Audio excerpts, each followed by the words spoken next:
why I don't like women. I know it's crazy to come on here and say that, but I have a point. I am going somewhere with this, and I just need you guys to ride this wave with me.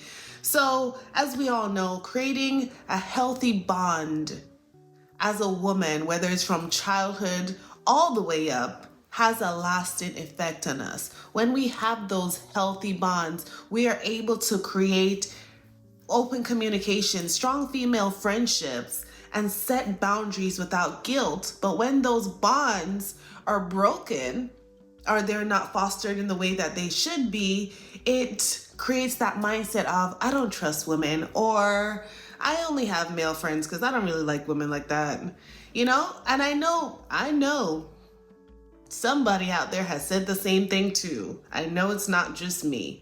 So in today's episode, I will be talking about that relationship and how it can impact us. And as I venture on my healing journey, I am taking you guys with me. This is part 1 of why I don't like women, my healing journey.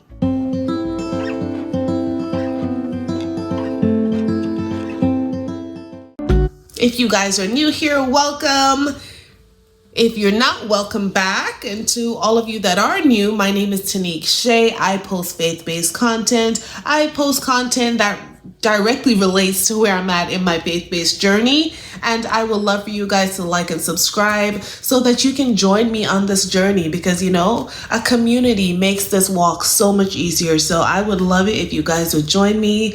And I'm about to dive right into why I say I don't like women and why God has taken me on this healing journey.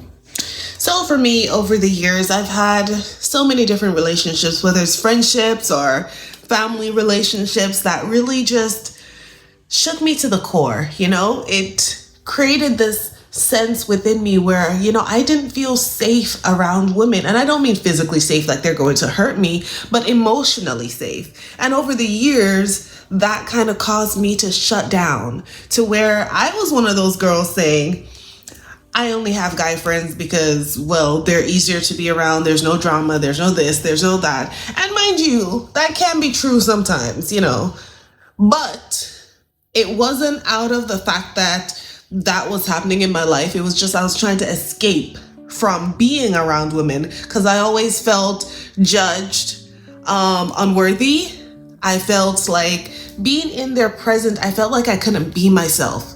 When I was around guys, I felt like I could always be exactly who I am, I would never be judged. So I leaned into that quite a bit, to where it was now majority of my friends were guys. And God has brought me to this season where he's a funny God, where he's just surrounding me with women. Like for the last 2 years, like I would go somewhere and it would be all women. And at first I didn't really notice what he was doing. But when I did, I was like, Abba, come on. And I would constantly try to escape. But realistically, I couldn't, because he brought me there for a reason. He knew there was a part inside of me that needed to heal in order for me to really move to the next level in my faith walk. So with that being said, I'm just going to go into the psychology of it a little bit, because there is so much to it when it comes to a child growing into a woman and those relationships that we have throughout the duration of those years. So it starts with the attachment theory. And this is really the foundation. So this is where, as a young child, our primary female relationships, like our mom, grandma, our aunt, teachers even, will teach our brains, am I safe with women? Can I trust women? Do women nurture and compete with me, or compete with me rather? Do they nurture me or do they compete with me? And if those relationships are consistent and warm and responsive in a positive way, then a child develops a secure attachment. There's this sense of emotional safety, which then translates over to other women in life. They're not as guarded. And again, this builds that confidence in relationships when building friendships. with other women as they gradually grow. However, if they are harsh, inconsistent, and rejecting as a young girl, they get that from the primary woman in their lives, then anxiety around women, trust issues. And then there's that part where, you start to feel like you need to compete, or, as we all know, especially in the social media age, comparison. Those patterns start to show up more and more when this is what comes from the primary woman in our lives. So, girls learn how to be women from other women. Like, we don't just grow up figuring it out. We grow up figuring it out based on what we see around us. So if we see these healthy relationships where women talk to each other with respect, they handle conflict well, and if you see your mom with her best friend and they're just always close and your mom seems safe, and those things matter.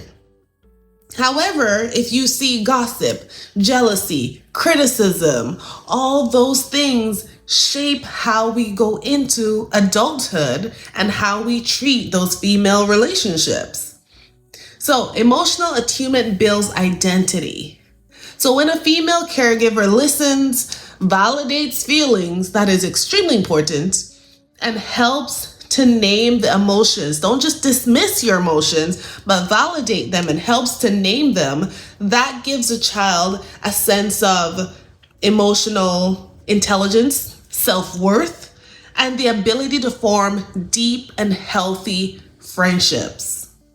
And that is so important. If a child is missing this, however, the child may struggle to express their emotions. Been there. That's part of the healing process. I usually personally could not. I was never really good at it. Like, I could tell guys, once again, but I could never tell other females how I would feel. And I just, nothing. It would just be like, okay, cool. Whatever, there wasn't this outpour of, what you said made me feel yada, yada, yada, because you've come to accept that they won't accept your emotions. So you keep it to yourself, because what's the point of sharing if they're just going to dismiss it, right? You just automatically assume that. If we seek validation from others, Many years, I sought validation from everyone else, everyone around me. Like, I looked to women to kind of get that seal of approval. But because I was looking for validation, I never really got it. Because in that moment, I was never really being myself. I was just being whoever I felt I needed to be to try to get that validation. And one thing I have learned is authenticity is A1. That's where we need to be. Authentic all day, every day. If someone does not like you, then so be it. As long as you are being yourself. However, with this mindset based on the complexities of childhood with those relationships, unfortunately, we do seek the validation because we still want to be accepted because we never felt accepted. And then you start to feel unseen, misunderstood. And this can lead to isolation and it's a steep slope. It's such a steep slope. But it can lead to so many different things. Fostering these relationships as a young child is so incredibly important because it really determines how we grow up and how the relationships that we have as we grow are formed. So, as I mentioned, early female relationships shape comparison and self-esteem. Psychology shows that comparison between girls often starts early, very early. We know that as women, we know it starts early, pre and post social media. So if a child experiences favoritism, constant comparison, criticism of appearance or behavior, and this could be even in the form of a joke. Even in the form of a joke, you don't know how that child is internalizing that joke. That joke to you could replay in their mind over and over and over for years on end. I could tell y'all a couple jokes that replayed in my mind for quite some time that took me a minute to be like, you know what? But God says, but we'll get into that. So she may grow up feeling insecure around other women, as I mentioned, jealous. There's a couple people in the Bible that I can name, and I will name, that are like that. And that fear of just not being enough, hence the validation being needed. Because you feel like as yourself, you're not enough. So you pretend to be someone else for the validation to feel like you're enough. But whilst pretending, it's not giving authentic, it's not giving authentic. So people are still a little standoffish and you're still thinking, oh, it's because I'm not enough. It's because I'm not, how do you put it? It's because my personality is not enough for them, or who I am is not enough. Maybe I need to do this. Maybe I need to do that. And that is why I used to say I don't like women. Because it was a safeguard. It was a safety guard, If I could say I don't like women, yada, yada, yada. I didn't even give an explanation. I just used to say, I don't like women. It's easier to talk to men. And not even in that way, guys. Not in that way. But just, I felt like I could be more myself around them without being judged. And God has me on this journey of healing where He has surrounded me, again, for the last 2 years, with groups upon groups of women. And mind you, not everything went the way you would think, where it's like, oh, wow, she gained some great friends. No, not really. But what He did do was show me the parts of me that were still broken that I needed to give to Him to heal. That's what He did. And I'm at a stage now where He has surrounded me in a community of these wonderful women that are accepting me for exactly who I am. And I'm starting to be more comfortable in my skin. I'm starting to be more comfortable in my skin around women. Just be authentically Tanique, Who else can I really be? Anybody else is a fraud. And we ain't no fake around here. So, it's just God is doing a work in me. And He made sure to be as strategic as my daddy is, to place me in these spaces where, one, there's no running away. Lord knows I tried. There's no running away. And I have to face the things that I was running from, those emotions and those feelings. So, speaking of, there's a couple ladies in the Bible that also were like this. So, we have the positive relationships like the Naomi and the Ruth. We all know Naomi and Ruth decided to stay with her, just showing her loyalty to Naomi when she really didn't have to. That is a beautiful female relationship because she chose to stay with her mother-in-law after her husband died, after the other daughter-in-law left. She was like, you know what? No, wherever you go, I go. And that is a beautiful example of a female relationship. Even though Naomi was grieving and she was a little harsh at times, Ruth still decided to say, hey, I know who you are. I understand what you're going through, and I won't let you go through it alone. Next, we have Elizabeth and Mary. Elizabeth encouraged Mary. Elizabeth and Mary, even though they were cousins, I believe, I just love their relationship based on how Elizabeth would encourage Mary and how Mary was there for Elizabeth during her pregnancy. It's what a friendship looks like. It's what family looks like. It's what women building woman looks like. That safety, that security. And then you have Priscilla. She was a teacher of her ministry. I will link the Bible verses down below for you guys. But Priscilla was a teacher of her ministry. She led other women in ministry, in order to preach the gospel. So it's that leadership role. And to be a leader takes a lot. It takes a lot. You have to be consistent. You have to be reliable. You have to be trustworthy. You have to be kind. There's all these different leadership qualities that you need to be a good leader, mind you. A good leader. A leader that people actually want to follow. But then on the other hand, you have, we all know of this one. Hannah and Peninnah. Hannah and Peninnah. So I'm just going to go ahead and read a verse from 1 Samuel verse 6 through 7.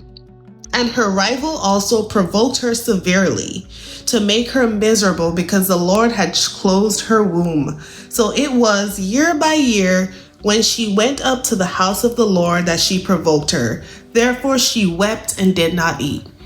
So Peninnah constantly provoked Hannah because Hannah, unfortunately, had not been able to bear a child as yet. And she provoked her year after year to the point where she constantly cried and did not eat. Who does that? Like, for real, like, come on now. But this is an example of, one, jealousy. She was definitely jealous of Hannah for her faith and her persistence and her trust in God. It was a comparison and pride in one. Comparison and pride. She was using what she had, being prideful, and using that to taunt Hannah. But this is an example of something we see every day. These kinds of relationships where women kind of are against other women. Instead of loving on each other and supporting each other, what we do is we go against each other with this comparison. It's not actually in the Bible, but comparison is the thief of joy. Facts on facts. Facts on facts. Because the time you spend comparing yourself to someone else, you're forgetting all the great qualities that you have. And then you're creating all this in your heart, all this anger, all this jealousy. And God doesn't like any of that. We all know He does not like pride. So the Bible says in 1 Thessalonians 5 verse 11, this is the NIV version, therefore encourage one another and build each other up, just in fact as you are doing. Meaning we need to do that as women, as men, all of the above. But in this context of women, we have to build each other up. We have to build our sisters up. And thank God I'm not in the mindset anymore where I'm like, I don't like women. Well, not fully. Kidding.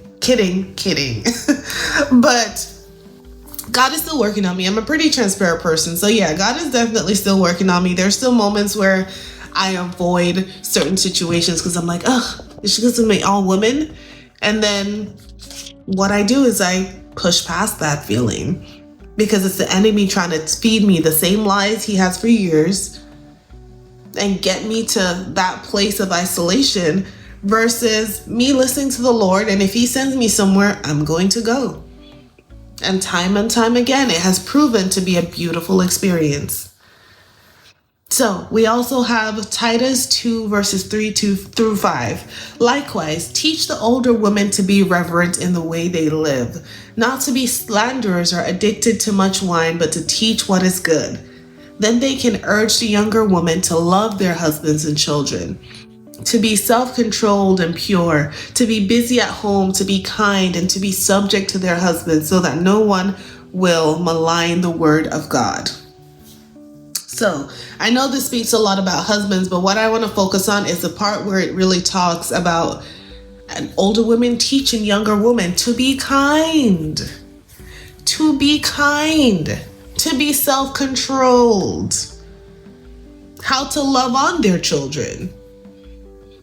So with this verse, it's really what we all should be. As we grow older, there's always going to be someone younger than us that we should mentor and help to grow up, to love, to help them heal these wounds. Because sometimes some women don't even know that they have these wounds. They just assume that it's, it is what it is. is a comment I've heard several times and have said several times. It is what it is, but it's not. God calls us to love one another. There's no exceptions. He wants us to love one another. So on this healing journey, I would like to take you guys with me. So here are 3 steps that you guys can take alongside me this week, today, tomorrow, next week, next year, to help you build better relationships with women. 1, do not run away from the opportunity to build a relationship with a female. So number 1, ask God to heal the parts of you that were previously wounded and allow Him to do it. Again, allow Him to do it, because He's a gentleman. He will not force you. So you have to be open to healing as well. Yes, it might be a little uncomfortable. Yes, it might be a little painful, but it will be worth it. I promise you, it will be worth it. Number 2, make an effort to show up to the places God places you in, and do not run away.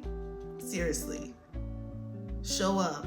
If God's sending you into the women's ministry that you've been avoiding, go.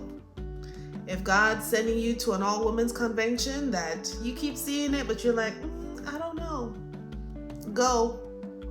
If you show up somewhere and it's nothing but a room full of women, stay. It's okay. It's okay. The discomfort will pass. As the time goes on, the discomfort will pass. Say a prayer. Ask God to be with you in this moment and to give you the strength to help you to relax and just be you. Number 3, open your heart to the possibility of finding true godly friendships and trust that God will lead you to them. Like, He can lead you to them, but if your heart is not open, then that's a missed opportunity, unfortunately. It might come back around, but we don't want to have to do that, right? You know? Open your heart, even if it's a little bit.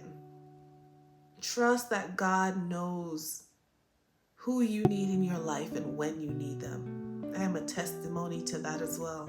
He has placed some great ladies in my life over the years to speak into me, to really break down the walls and get me to see that what I previously thought is not the case. You know, He has some beautiful daughters out there that He's ready and waiting for you to meet. Trust Him. Trust Him. Okay? So, this concludes part 1. Part 2 will be next week. I hope you guys join me. Don't forget to like and subscribe.